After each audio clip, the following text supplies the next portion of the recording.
আমরা যাকে অবসাদ বলি, আসলে তা অধিকাংশই মানসিক রোগ। আর ওষুধ আমরা খাই মস্তিষ্কের, কিন্তু মস্তিষ্কের ওষুধ খেয়ে মনের রোগ কিভাবে সারবে? আপনারা যে মস্তিষ্কের ওষুধ খান বা ব্রেনের ওষুধ খান, মস্তিষ্কগত সমস্যার কারণে যে ওষুধ খান, তা মস্তিষ্কের সমস্যা সমাধানে আপনাকে সাহায্য করবে।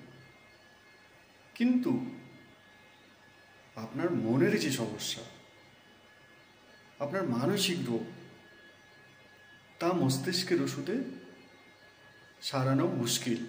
কিন্তু আপনার মানসিক রোগ মস্তিষ্কের ওষুধ দ্বারা সারানো সম্ভব নয়।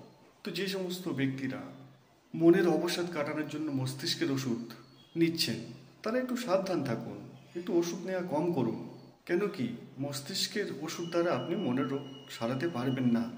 মস্তিষ্কের যদি কোনো রোগ আপনার আছে, তো আপনি মস্তিষ্কের ওষুধ নিন। মনের আসল রোগ হলো তো অজ্ঞান, তা ওষুধ দ্বারা কি করে সারাবেন? হ্যাঁ, ব্রেনের ওষুধ বা মস্তিষ্কের ওষুধ নেওয়ার পরে মনের উপরে উপরে তো কিছু পরিবর্তন করা সম্ভব, কিন্তু মনকে সম্পূর্ণভাবে বদলানো অসম্ভব। তো মস্তিষ্কের ওষুধ খাওয়া থেকে বাঁচুন। এই যে বিভিন্ন ওষুধ বিক্রেতা রয়েছে, ওষুধের ব্যবসায়ীরা, এদের ব্যবসা থেকে একটু বাঁচুন।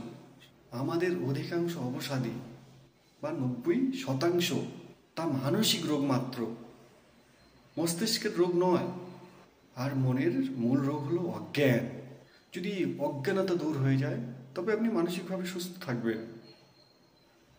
মনকে আধ্যাত্ম দিন, মনকে দর্শন দিন, বেদান্ত পড়ুন, গীতা পড়ুন, চেতনাকে উপরে ওঠান, চেতনাকে কৃষ্ণত্ব দিন, রামত্ব দিন, মনকে গীতা দিন, বেদান্ত দিন, সন্ত বাণী দিন।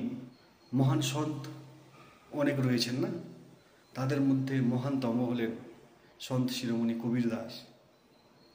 তাদের দোহা পড়ুন, আধ্যাত্ম সাধনাতে যোগ দিন, তবে আপনি আনন্দপূর্ণ জীবনযাপন করতে পারবেন।